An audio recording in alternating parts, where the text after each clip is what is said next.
Hello everybody and welcome back to my channel. Today we are going to discuss the top 3 players that I think you should look out for next season because they might just have a big jump next season. So first I want to start with Kelan Johnson. Kelan Johnson was actually drafted in 2018 by the Philadelphia 76ers with the 38th overall pick, and then he was traded to the Pistons and he didn't really get much playing time, so we didn't really see much of him. And then he played 7 games with the Austin Spurs, the G League team. And then we all know what happened with Houston. Of course, they traded James Harden, a lot of their players. PJ Tucker was traded, Eric Gordon has been out with injury.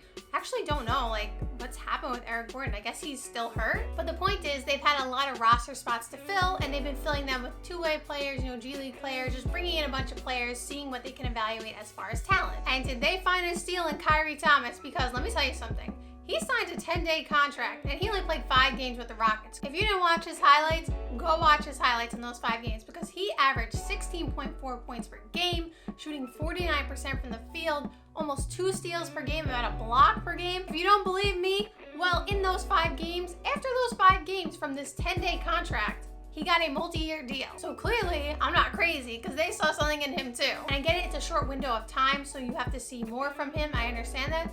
But like I said, no team is offering a player a multi-year contract if they don't see the potential and also see what I saw, because it was just spectacular to watch. In just his 2nd game with the Rockets during that 10-day contract, he dropped 27 points, 5 steals, and 2 blocks. That's ridiculous numbers. Now, he left the game with the Clippers for this, I believe it was the 2nd to last game of the season, with a sore Achilles, and he was supposed to get an MRI, and I didn't hear anything that, anything bad from it. So, and I heard that he was out the last game of the season just for a sore Achilles. So I think, hopefully, that it was just, nothing too serious, just a sore Achilles like they said, and he'll be fine for next season. I think he'll be fine. I don't think it was anything too serious, because like I said, we probably would have heard by now if it was something, more serious. Count how many times I said serious in that sentence, because that was a lot. So like I said, this man looks like he's on a mission. He's gonna get a lot of playing time with the Rockets, because like I said, they're rebuilding. Also, shout out to Jayshawn Tate. Now, I would have included him in this video, but I think he already kind of did have a breakout season. That's not to say that he won't get better next season and increase his stats and,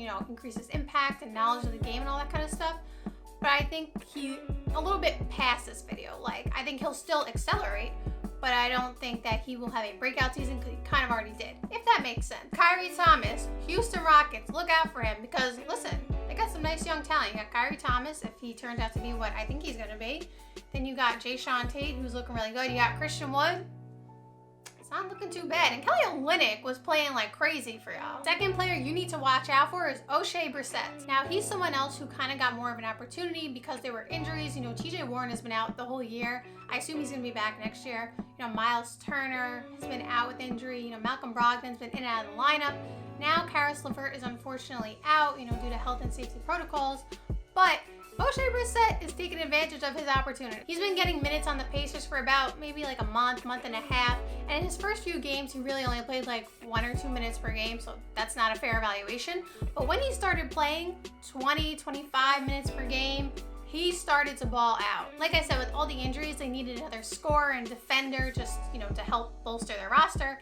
And he has been that for them. If you watched the playing game the other day, he scored 23 points and he was all over the floor. Defensively, offensively, he was everywhere. He played 16 games technically, like I said, because the first few games he was playing 2 minutes, 3 minutes.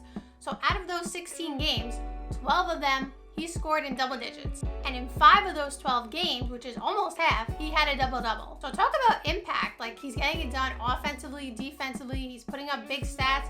And he just looks comfortable on the floor. He looks like he knows where to go, he knows where to be, and he's just very, very alert. Now, like I said, I expect that TJ Warren would be back next season, also Miles Turner, and that hopefully they don't have all these injuries. But at the same time, they signed him to a 3-year deal, like I said earlier with Kelan Johnson. They don't just sign these players just for fun. This man has really put in the work, and it shows on the court. And so it'll be interesting to see how they'll manage his minutes with everybody else's. I really hope he does get a big portion of minutes because I think he's proven to be effective and very important to the team. So TJ Warren is actually a free agent after this year, so it'll be interesting. I don't know what their plan is because TJ Warren, remember in the bubble last year, he was ridiculous too. So it's hard to evaluate talent like that, but maybe, I don't know, but maybe their plan is to see how the year plays out next year, play Oshae Brissett a bunch of minutes, TJ Warren, bounce them off each other.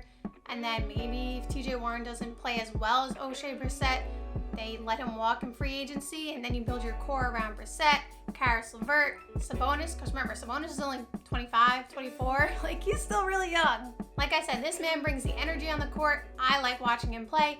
I hope he continues to get minutes, and I think you should watch out for him next year, and I hope that he gets an opportunity to show it. And then the last player you need to watch out for is Kelan Johnson. Now, Kelan Johnson did take a step forward this year, but LaMarcus Aldridge was there for part of the year, and now he's retired. Hopefully he's doing well.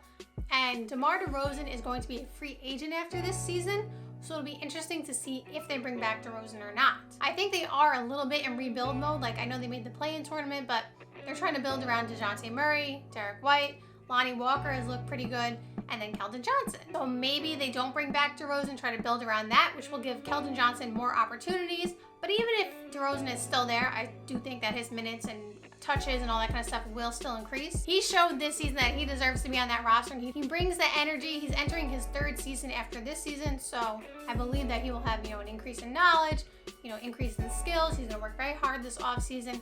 And like I said, he had some explosive games this season. There was a game against Cleveland back in March. He had 23 points and 21 rebounds. 21 rebounds. For reference, Sabonis had 21 rebounds in the play-in tournament the other day.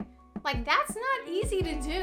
Kelan Johnson had 11 double-doubles on the year. Like, he was consistently doing that. And there were a bunch of games where, he had like 8 rebounds or 9 rebounds. So he was close. And he was scoring in double digits a lot. Like, he was making an impact on the team. And I think next year he will get a little bit more minutes. Like I said, a little bit more experience. Maybe, like I said, a bigger role if DeRozan is there or not. We'll see what happens. But I think that Kelan Johnson is someone to look out for. So I think that he is definitely someone that should be on your radar for next season. And if he's not, put him on your radar now. So there you have it. That is my opinions on the players to look out for next season. Thank you guys so much for watching. I hope you enjoyed the video, and see you next time. Bye.